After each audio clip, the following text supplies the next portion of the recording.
Uh, in this lecture, we'll start periodic table and we'll discuss the groups. What are groups? We'll also discuss what do the periods tell us, and we'll also discuss the general trends in the periodic table in this lecture series of Unit 8.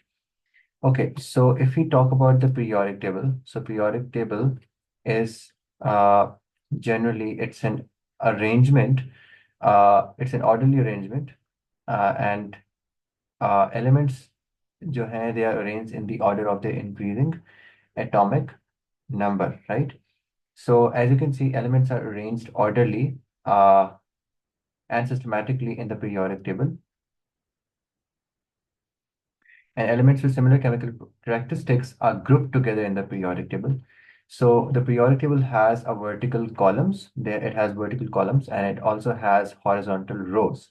The vertical columns of the periodic table are known as groups. Okay? And the horizontal rows in the periodic table are known as the periods. Right? We'll just go over what do the group and what do the period numbers tell us. Okay.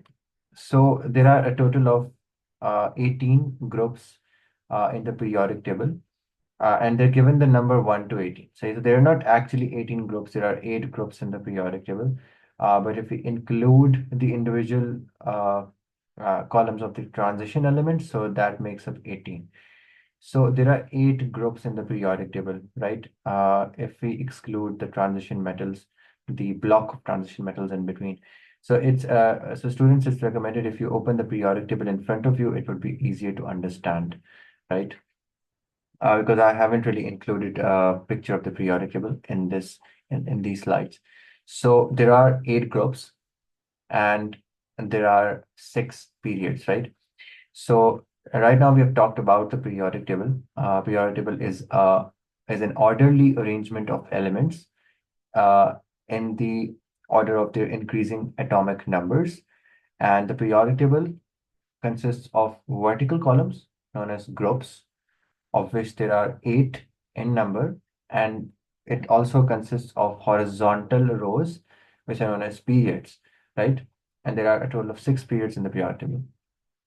Okay, so the periodic table, each period contains elements with chemical and physical characteristics uh, which change progressively from metal and non-metal, right? And then the periodic table elements are arranged according to the order of their proton number, which increase horizontally. We have already talked about that. Okay, so uh, so before we go over this, let's just talk about the periods and the groups. Okay, so let's say this is the periodic table, and these are like the the vertical columns in the periodic table, right? And there are 2 groups here, so 1, 2, and then there is a block of transition elements in between, right?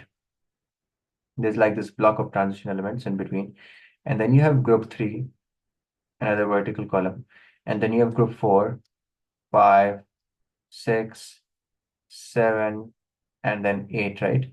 This is like the periodic table. So this is the group 3, this is 4, 5, 6, 7, and 8, right? So there are a total of 8 groups in the periodic table.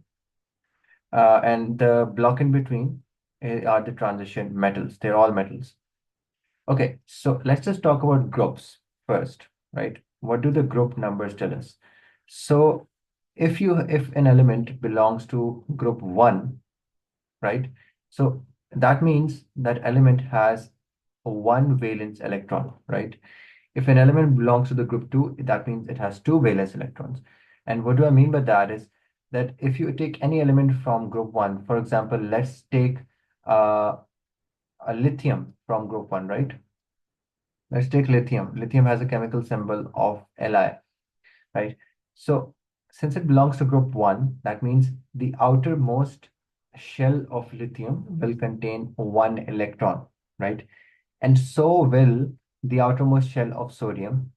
So will the outermost shell of francium, which is the last element in the group 1, cesium, rubidium, and potassium, and so on. Okay, so all of the elements in group 1 will contain 1 electron in their outermost shell, right?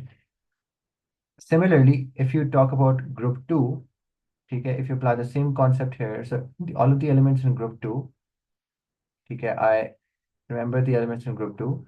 So we have radium, and then we have barium, we have strontium, we have calcium, I think we have magnesium, and then we have beryllium here. So all of the elements in group 2 will contain 2 electrons in their outermost shell, right? Similarly, for group 3, there will be 3 valence electrons, 4 valence electrons, 5, 6, 7, 8 for group 4, 5, 6, 7, 8 respectively, right? So that pretty much clears it all for group number. Now, the group number is really important because it dictates the number of valence electrons. And the number of valence electron tells you the reactivity of that element, right? It tells you a lot actually about the element. So it tells you about the element, it tells you about the element's nature and its reactivity. So if the element has uh less than equal to 4 electrons in its outermost shell, it's easier for that element to lose electrons, right? So that electron will most probably participate in ionic bonding, right? So those are the metals, group 1, group 2, group 3, they're all metals, right? And group 4 are known as metalloids because they can lose electrons and share electrons as well. But group 1, group 2, and group 3, they're all metals. Group 4 and onwards are all non-metals, and they take part in covalent bonding because, as the number of electrons in the valence shell increases, so, if an element has 5 electrons in its valence shell, so it's easier for it to just share 3 electrons, right? So, uh, it won't really, bother losing all of these 5 electrons. So it won't take part in ionic bonding. It will take part in covalent bonding. And group 4, 5, 6, 7, 8 consists of non-metals. Right. So I hope the group numbers, का जो concept है, it's clear. Aslan, Rafi. Ji Okay. And what about you, yes. Aslan? Okay, सही. So एक तो group number बता रहा है कि the number of valence electron, right? There's another thing which group numbers tell you. Okay, you can also predict the charge on that element by just knowing the group number. So, for example, let's just say that an element belongs to group 1. Let's just take sodium, right? Let's just take sodium from group 1, right? So, let's just take sodium. Sodium belongs to group 1, right? So, how many electrons will it have in its outermost shell, Aslan?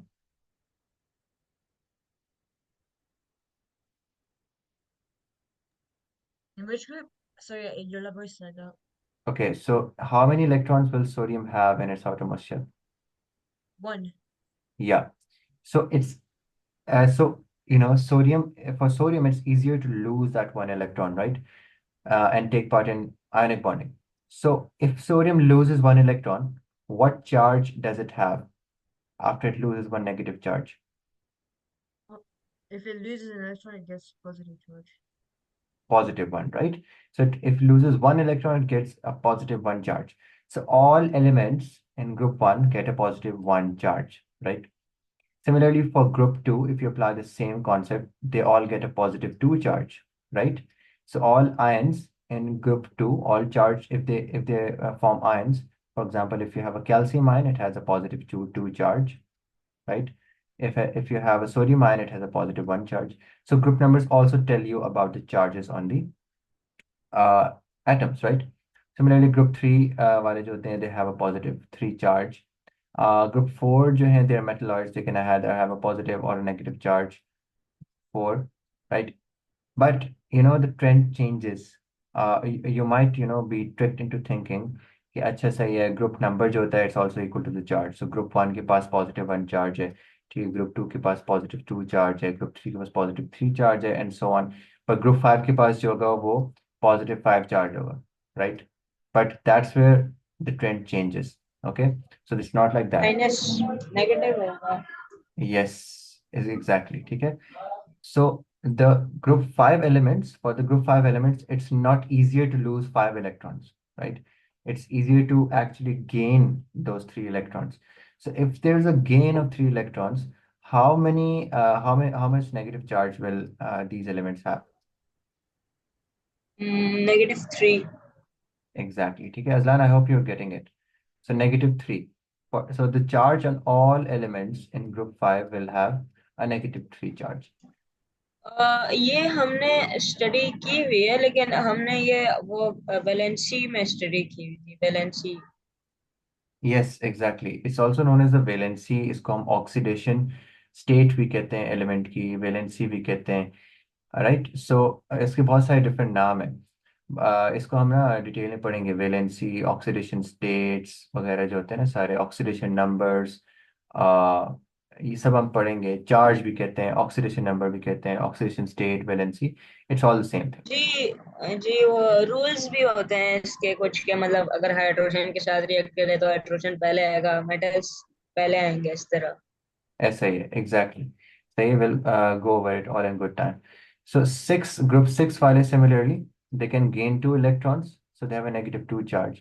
Group 7, the elements of group 7, which are known as halogens, can gain 1 electron, so they have a -1 charge because they have 7 electrons already in their outermost shell, so it's easier for them to gain 1 electron, and that's why they have a -1 charge. And group 8, as you all know, they are non-reactive, they're inert gases, noble gases, they have a 0 charge, right?